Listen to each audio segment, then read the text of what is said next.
So today we're talking silence or violence. What do you choose when you're having those crucial conversations? We're going to take a look at what crucial conversations look like, how we can avoid the mistakes of silence and violence when we have those crucial conversations, and choose to engage in healthy and effective dialogue. So let's talk.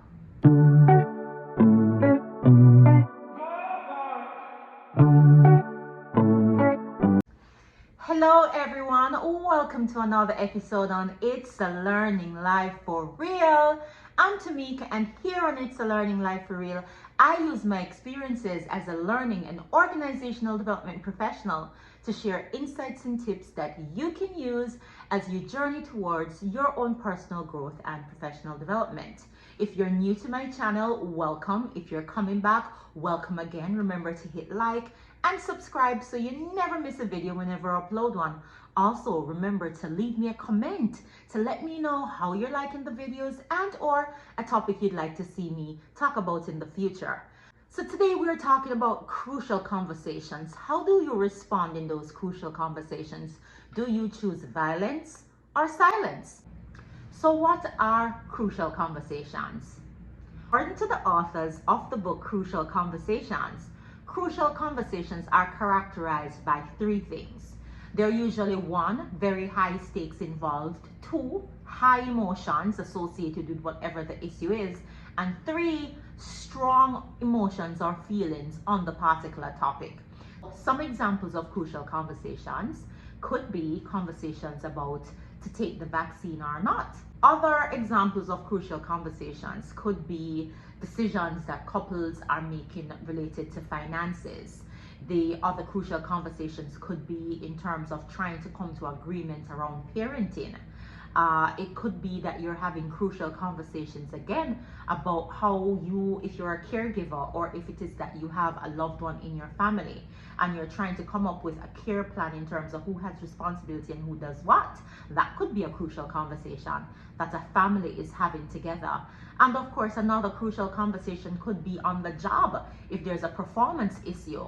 And as a supervisor, you either have to give feedback about performance that needs to be corrected and or improved, or it could just be that you have to provide feedback based on some issues and problems that you've identified. So crucial conversations again are characterized by one, strong emotions, high stakes, and of course, different opinions as to what to do. So that's what we're talking about when we talk about crucial conversations. So having established what crucial conversations are, do you choose violence or silence when you're having these crucial conversations? So what does silence look like in real life? So silence could show up in three ways. And the first way is masking. So when we talk about masking, what people tend to do is they tend to minimize the situation or selectively share information. So they don't tell you the whole truth. They just selectively take the parts that they want to share or think you want to hear, and they only tell you those things in the crucial conversations. And in some examples, what you'll find them doing is that they may sugarcoat an issue, they may downplay an issue, or they may use sarcasm to mask how big or problematic the issue is. The second example of what silence looks like in crucial conversation is avoiding. So avoiding is when people deliberately steer the conversation away from what the issue is. They talk about everything else, from the weather to what's happening in the news to what's happening around them, without focusing on what the issue at hand is. And when they do that, the real issue goes unaddressed and or unacknowledged. So again, I want you to be thinking as you listen to the different ways that people show up when they're being silent. I want you to be thinking about how much of this do I do in these conversations, or what have I observed with my loved ones, with my colleagues, with the people with whom I interact. How do they typically show up? So the third way that people typically respond in crucial conversations when they've chosen to be silent is they withdraw. So this is literally where you can observe that the person has checked out of the conversation, or it may be that they may just get up and exit the room. So Even if the person is sitting there with the conversation, you could just see from their body language that they are totally just there, but they have checked out of the conversation. So the three ways that we've identified that people typically show up when they're being silent is that they will mask, they will avoid, and or they will withdraw. So those are three ways that silence shows up in real life when you're having crucial conversations. So let's talk about what violence looks like. And remember, again, we're not talking about Will Smith moments and laying our hands on people. That's not what we're talking about with violence at all. And violence can manifest in three different ways. One, people may resort to controlling and pressuring others to your way of thinking. It looks like dominating a conversation with your thoughts and views about a particular issue. Examples of what they may do when they are dominating the conversation and then when they're dominating the conversation or trying to control the conversation is that they will resort to overstating the facts. They may constantly interrupt you while you're speaking. They may change the subject, and or they may just resort to using generalities. Another example of how people choose violence in crucial conversations is by labeling. And this is where you put labels or stereotypes on people to reflect your own biases or your own judgments. So you dismiss people and things as good or bad, and you use your own biases and stereotypes about what you believe, and you impose these stereotypes on others and act on the basis of them. The third way in which violence may play out in crucial conversations is by attacking. And again, when we talk about attacks, we're not talking about physical attacks, but we might very well, even though we know some people resort to physical attacks, that's not what we're talking about. What we're talking about here is verbal attacks, and this is where we are attacking people's arguments, we're attacking their thoughts. And here's where it moves from the issue itself and it becomes personal, because we're now attacking people. 2,000 years later. So how do we avoid the mistakes of choosing silence and violence and learn how to have effective dialogue, which is going to be more productive, more positive, and more healthy? The authors of Crucial Conversations offer up 5 strategies or 5 tips that we can use to ensure that we are having healthy, productive, and also positive dialogue. One where both parties in the conversation feel safe. And they make the point that when people feel safe, they can say just about anything. When people feel safe, they can hear just about anything.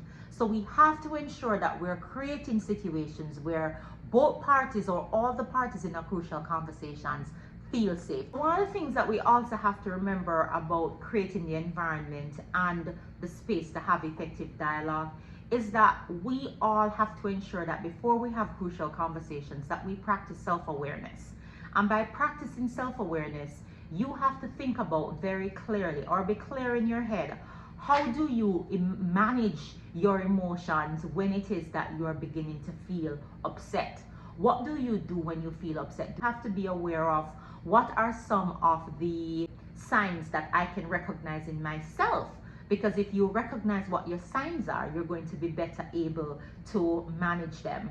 So like for instance, me, I know that when it is that I get upset, that my tone and my voice changes. So when I begin to feel upset, what can I do to ensure that I'm not inclined to raise my voice, which would be violence, or I'm not inclined to shut down entirely, which would be silent? Part of self-awareness is being aware of our triggers, being aware of what our body does, what our voice does, how we respond in terms of our body language, what does our facial expression says. It's becoming aware of our bodies, becoming aware of how we respond, so that we are going to be able to manage our emotions, manage our body language, and ensure that we can engage in the conversation in a way that's going to be productive and positive and create a safe space for both you and the person who you're having the conversation with. Do we have effective dialogue? So the first tip is you want to share the facts. So when you get into a crucial conversation, whether it is that you're talking about the COVID vaccine, you are talking about decisions about parenting, and or perhaps a care plan for a loved one who is dealing with a health diagnosis, or perhaps it's finances in a relationship. Whatever the crucial conversation is about, or whether it's performance feedback at work, what you want to do is you want to start off by focusing on the facts. And when you talk about the facts, you're talking about what it is that you have observed. You're not talking about secondhand information. You're speaking to what it is that you have observed, and you're sharing that information. And in doing so, you're going to avoid jumping to conclusions, and you're going to avoid basing the crucial conversations on your emotions and your judgments and your biases about what you think is happening. You really want to focus on the facts as you know it, the facts as you've observed it. So that's the first thing you're going to do if you're going to create a space for effective dialogue and avoid the mistakes of choosing violence or silence. The second tip that you want to observe if you are going to have effective dialogue is to tell your own story. So in sharing your story, here's where you are talking about what it is that you've observed and how it is that what you've observed has made you feel, or what it is that you believe, or what your experience has been.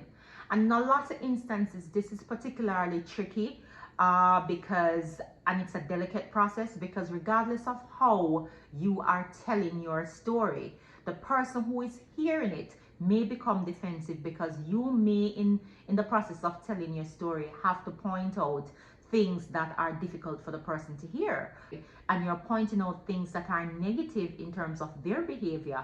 People may quickly become defensive. But nonetheless, what you want to do is you want to stay on track by focusing on the facts and tell your story. Now, having shared your story, the next and the third thing you want to do in creating effective dialogue is you're going to ask them to share their own path, or to share their own story, because it's dialogue, it's not a one-way conversation.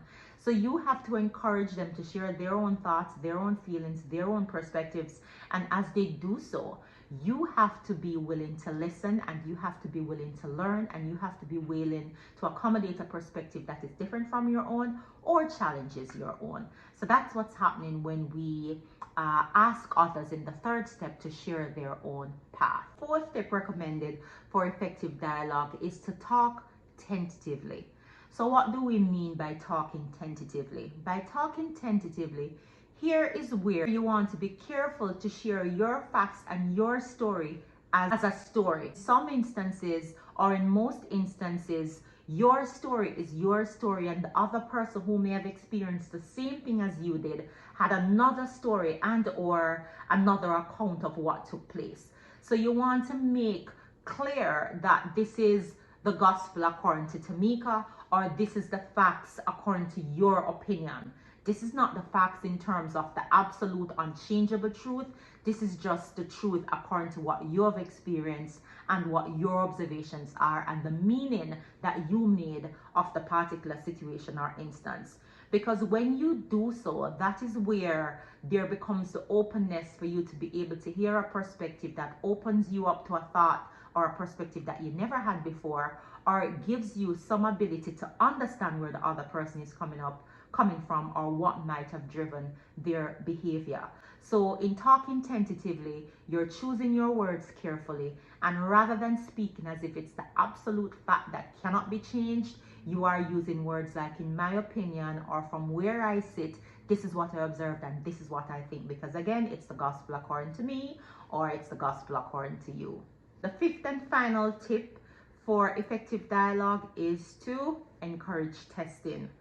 Here is where you want to ensure that when you have asked somebody to share their own path or their own truth or their own story, that you are making it clear that you are willing to listen to them, and that you are open to hearing what it is that they have to say. No matter how controversial the issues, the thoughts, and the views or perspectives they may have, you're willing to hear them and you're willing to listen. Because the truth of the matter is, when people feel safe, they can talk about anything. When people feel safe, they can listen to anything. So that safety piece is going to be very important, and both persons in the crucial conversation, or all parties in the crucial conversations, have to play a part in creating the safety which is going to cause the conversation to be productive. Because at the end of the day, we are not inclined to always agree. However, we should always be endeavoring to show respect. We should always be endeavoring to create the space where other people can share their feelings, their thoughts, and their emotions, just as we want to be able to do so. So those are some of the tips that you can use to ensure that you're having effective dialogue and resist silence and violence. So I hope that that was helpful for you. Until next time, remember, it's a learning life.